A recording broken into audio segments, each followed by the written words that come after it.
الحمد لله وحده والصلاة والسلام على من لا نبي بعده أما بعد قال الله تبارك وتعالى في كلامه المجيد والفرقان الحميد فأعوذ بالله من الشيطان الرجيم بسم الله الرحمن الرحيم وعهدنا إلى إبراهيم وإسماعيل أن طهر بيتي للطائفين والعاكفين والركع السجود صدق الله العظيم. عزیزوں، رمضان المبارک کے 2 عشرے قریب الختم. آج رمضان المبارک کی 20 تاریخ ہے، 20واں روزہ ہے اور آج سے آخری عشرہ شروع ہو رہا ہے. ہم اپنے زندگی کے قیمتی ترین لمحات گزار بیٹھے ہیں. جنہوں نے ان کو اچھے طریقے سے گزارے وہ کامیاب رہیں گے انشاءاللہ دونوں جہاں میں، اور جو لوگ ان کو فضولیات میں گوا بیٹھے دونوں جہاں میں ناکامی مقدر ہے. اب بھی وقت ہے، اب بھی اللہ تبارک و تعالی نے وقت دیا ہے. ہمارا حال ایسا ہے کہ حال پر افسوس ہوتا ہے. اللہ نے سال میں 1 مہینہ روزے کا فرض کیا ہے، 1 مہینے کے روزے فرض کی ہے. ایام معدودات، گنتی کے چند دن ہے، 29 سے 30 دن ہے، چند دن ہے. اور ہمارا حال اس پر یہ ہے کہ ہم وہ بھی صحیح سے نہیں گزار پاتے. اللہ کے نبی صلی اللہ علیہ وسلم نے اس سے متعلق فرمایا من صام رمضان ایمانا واحتسابا غفر له ما تقدم من ذنبه، کہ جس نے رمضان کے روزے ایمان کی حالت میں ثواب کی نیت سے رکھا اس کے پچھلے گناہوں کو معاف کر دیا جاتا ہے. پچھلے زندگی میں جتنے بھی گناہ کیے ہیں ان کو معاف کر دیا جاتا ہے. اور پھر رات سے متعلق فرمایا من قام رمضان ایمانا واحتسابا غفر له ما تقدم من ذنبه، کہ جس نے رمضان کی راتوں کو، رمضان کی لیالی کو، رمضان کے راتوں کو اقامت کے ساتھ یعنی قیام کے ساتھ گزارا، قیام اللیل پڑھی، تراویح پڑھی، تہجد پڑھی، نوافل پڑھی، ان کو ایسے گزارا ایمان اور احتساب کے ساتھ گزارا. ایمان کے ساتھ اور ثواب کی نیت کے ساتھ اس میں قیام فرمایا تو اس کے پچھلے زندگی کے گناہوں کی بخشش کر دی جاتی، معاف کر دی جاتی. عزیزو، چند دن تھے، چند دن ہے. اللہ نے ان لمحات کو، ان دنوں کو، ان اوقات کو قیمتی ترین بنایا ہے، بہت قیمتی بنایا ہے. جو چیز جتنی قیمتی ہوتی ہے اس کی قدر اتنی کی جانی چاہیے. اللہ قدردانوں کو نوازتے ہیں، ناقدروں کو محروم رکھتے ہیں، ناقدروں سے نعمتیں چھین لیتے ہیں. عزیزو، یہ قیام جو ہے سنت ہے لیکن اس پر اللہ کی طرف سے اجر بہت بڑا ہے. ہم 20 رکعت تراویح ادا کرتے، 20 رکعت، اور اس میں قرآن کو سنتے ہیں. یہ قرآن کو سننا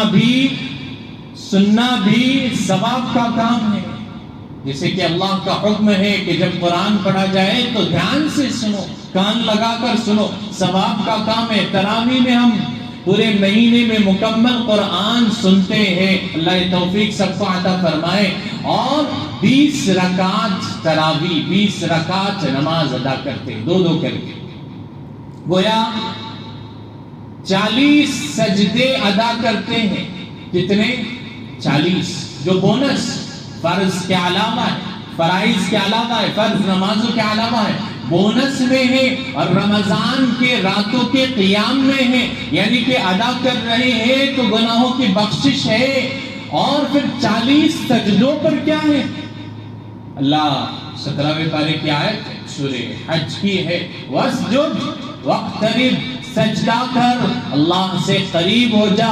اللہ نے ایک دسترخوان سجایا تھا، سجایا ہے، ایک موقع عطا کیا تھا، موقع عطا کیا ہے، ہمیں قدردانی کرنے کا ایک چانس دیا تھا، چانس عطا کیا ہے۔ ہماری حالت یہ ہے کہ ہم اس کو ناقدری کے ساتھ گزارتے ہیں۔ اللہ نے 40 سجدوں کی ہر رات میں توفیق دی تھی، ہم چند رکعتیں پڑھ کر بھاگ جاتے ہیں۔ اللہ نے قرآن سننے کی توفیق عطا فرمائی تھی اور ایک وقت دیا تھا، یہ پتہ نہیں یہ سال اللہ نے دیا ہے، آئندہ سال ہمیں ملے یا نہ ملے، کسی کا کوئی بھروسہ نہیں، کوئی یہ گارنٹی نہیں دے سکتا کہ آئندہ سال تک میں زندہ رہوں گا۔ اللہ نے یہ موقع دیا ہے، قدر کر لو عزیزوں، قدر کر لو، اب بھی موقع ہے۔ بہت سو کو دیکھا جاتا ہے، اکثر مساجد کا، ہر گاؤں اور ہر شہر کے مسجدوں کا حال یہ ہے کہ چند رکعتیں تراویح ادا کرتے ہیں اور بھاگ جاتے۔ کیا کریں گے بھاگ کر؟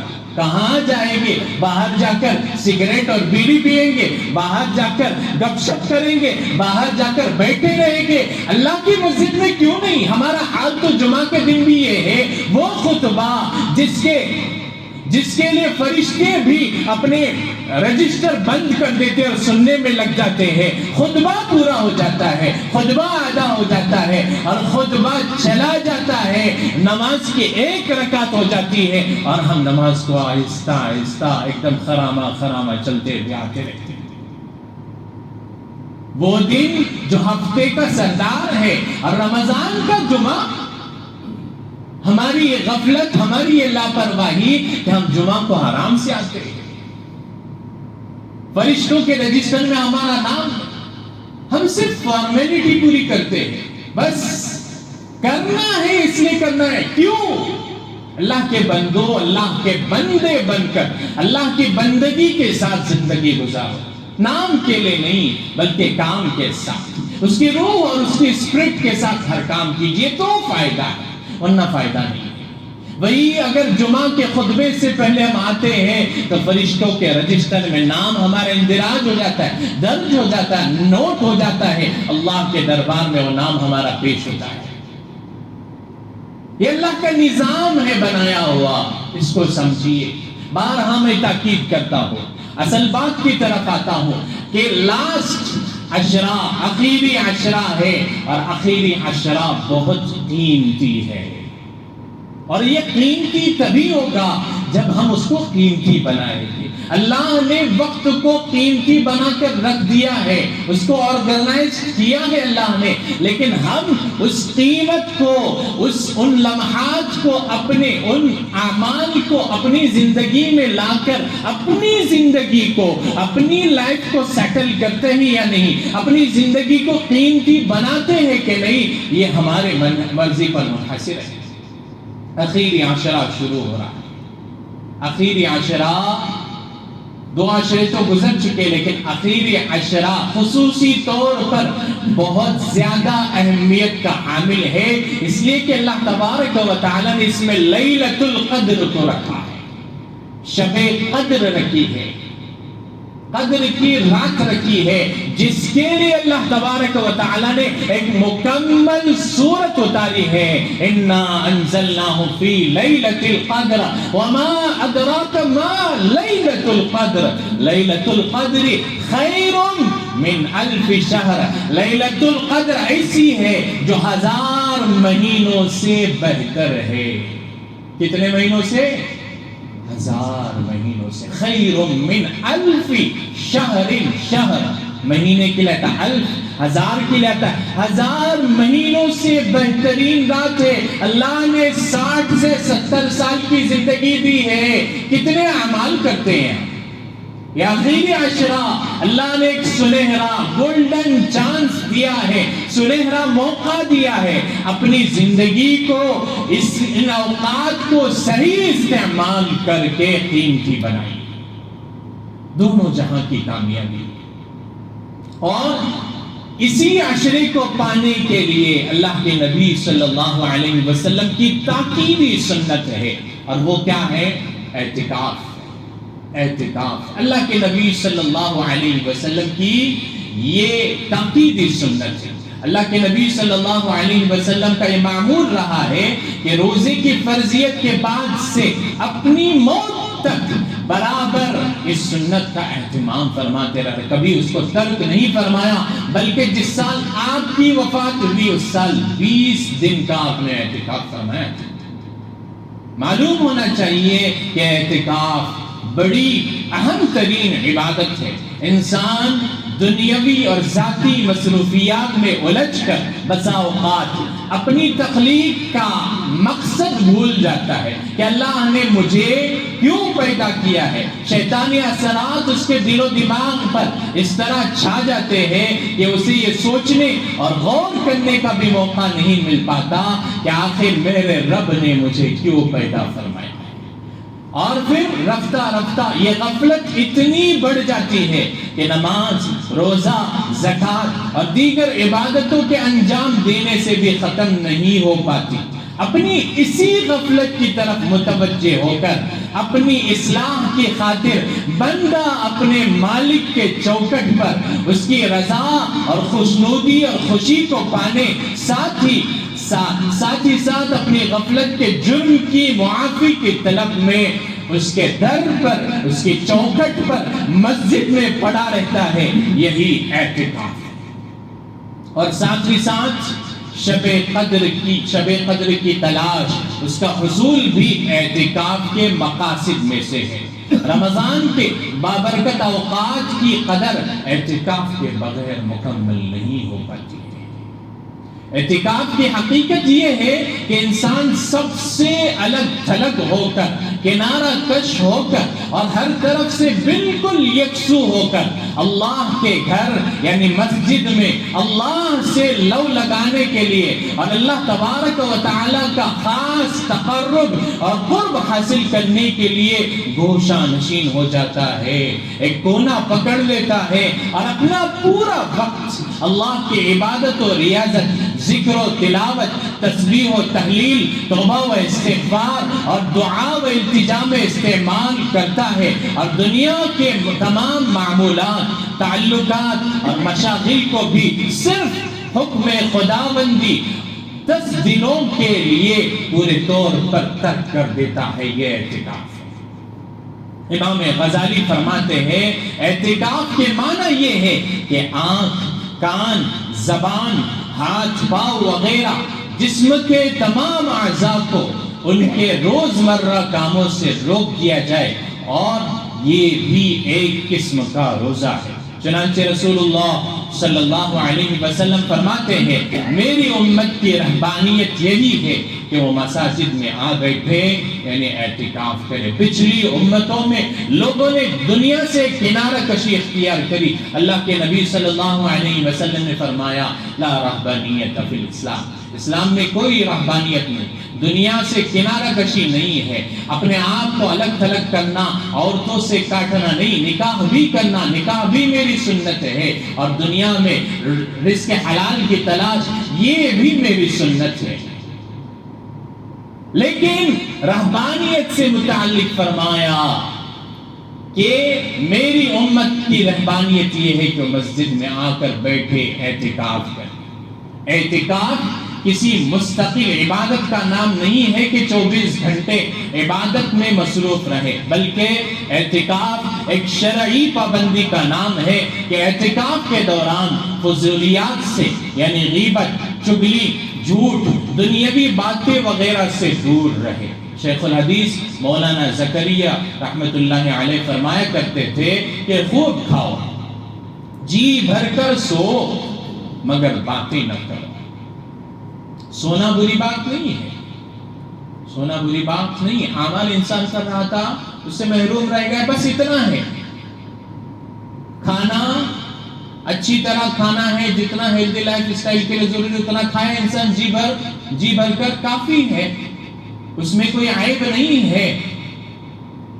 لیکن باتیں جو ہے انسان جب کرنے لگتا ہے تو باتوں میں کسی کا تذکرہ چھڑ جاتا ہے، کبھی تعریف سے شروع ہوتا ہے، لیکن یہ لیکن کا لفظ آتا ہے نا، فلاں انسان بہت اچھا ہے، مگر یہ مگر، اگر اور مگر اور پھر لیکن، یہ جو لفظ چڑ جاتا ہے اس سے وہاں سے غیبتیں شروع ہو جاتی ہے۔ غیبت کیا ہے؟ انسان کے پیچھے ایسی بات کرنا جو اس کی بری لگے۔ بہت سے لوگ سوچتے ہیں کہ ہم نے وہی کہا جو اس کے اندر تھا، اس کے اندر تھا وہی کہا تبھی تو غیبت ہے، نہیں تھا پھر بھی آپ نے کہا تو اس کے اوپر بہتان لگایا ہے۔ تو یہ جو تذکرہ ہے، باتیں نہ کرو، شیخ الحدیث فرماتے کہ باتیں نہ کرو، تو اس سے انسان برائیوں سے بچ جاتا ہے۔ باتیں جب شروع کرتا ہے تو برائیاں شروع ہو جاتی ہے، تو بیٹھنے اور نہ بیٹھنے میں کیا فرق ہے؟ اور پھر یہ موبائل تو بہت بڑی وجہ ہے۔ انسان بسا اوقات ایسا ہوتا ہے کہ انسان بیوی کو چھوڑ دیتا ہے لیکن موبائل کو چھوڑنے نہیں، بیوی سے بڑھ کر اس کا درجہ ہے۔ اللہ کے بندو، یہ موبائل بڑی نحوست ہے، اور خصوصاً اعتکاف کے لیے کہ اگر کسی سے مسجد میں نہ باتیں کرے لیکن موبائل ساتھ میں ہے، وہ چیٹ ہے، پھر باتیں کرنا ہے، اس کی وجہ سے اعتکاف کی روح ختم ہو جاتی ہے۔ لہٰذا ان باتوں کا دھیان رکھنا ضروری ہے۔ اعتکاف کے فضائل میں اللہ کے نبی صلی اللہ علیہ وسلم نے فرمایا، جو شخص اللہ کی رضا اور خوشنودی کے لیے ایک دن کا اعتکاف کرتا ہے تو اللہ تعالیٰ اس کے اور جہنم کے درمیان 3 خندقوں کو آڑ بنا دیں گے۔ ایک خندق کی مسافت آسمان و زمین کی درمیانی مسافت سے بھی زیادہ ہے۔ ایک دوسری روایت میں ہے کہ رسول اللہ صلی اللہ علیہ وسلم نے فرمایا، اعتکاف کرنے والا گناہوں سے محفوظ رہتا ہے اور اس کی تمام نیکیاں اسی طرح لکھی جاتی رہتی ہے جیسے ان کو وہ اپنی باہر کی زندگی میں کیا کرتا تھا۔ اب اس میں 2 فائدے ہیں۔ ایک تو یہ ہے کہ مسجد میں بیٹھا ہے، الگ تھلگ بیٹھا ہے تو گناہوں سے محفوظ ہے، دیگر جو باہر کیا کرتا تھا۔ دوسرا کہ باہر کی زندگی کسی کی عیادت کے لیے جاتا تھا، کسی کی مدد کرتا تھا، جو بھی ہے زبان سے ہو، پیسوں سے ہو، اور پھر جیسے بھی وہ مدد کیا کرتا تھا، اللہ کی رضا کے لیے اعتکاف میں بیٹھا ہے، ان اعمال کا بدلہ ثواب اس کو یہاں بیٹھے بیٹھے نہ کرنے کے باوجود بھی مل رہا ہے، نہ کرنے کے باوجود بھی مل رہا ہے۔ کتنا بڑا ثواب ہے اور کتنا بڑا کام ہے اور کتنی بڑی سنت ہے، ہمارے سامنے یہ باتیں آ گئی۔ ایک آیت قرآن کریم کی جو خطبے میں پڑھی گئی، اللہ پاک کا ارشاد ہے، اور ہم نے ابراہیم اور اسماعیل علیہ السلام کو حکم دیا کہ وہ دونوں میرے گھر کو پاک و صاف کرے، ان کے لیے طواف کرنے والوں، اعتکاف کرنے والوں اور رکوع اور سجدہ کرنے والوں کے لیے۔ اندازہ لگائیے کہ اعتکاف کرنے والوں کے لیے اللہ تبارک و تعالی نے اپنے 2 نبیوں کو اپنے گھر یعنی بیت اللہ کو پاک و صاف رکھنے کا حکم دیا۔ اللہ تبارک و تعالی ہمیں اعتکاف کو صحیح اصولوں کے مطابق کرنے کی توفیق عطا فرمائے۔ وآخر دعوانا ان الحمد للہ رب العالمین۔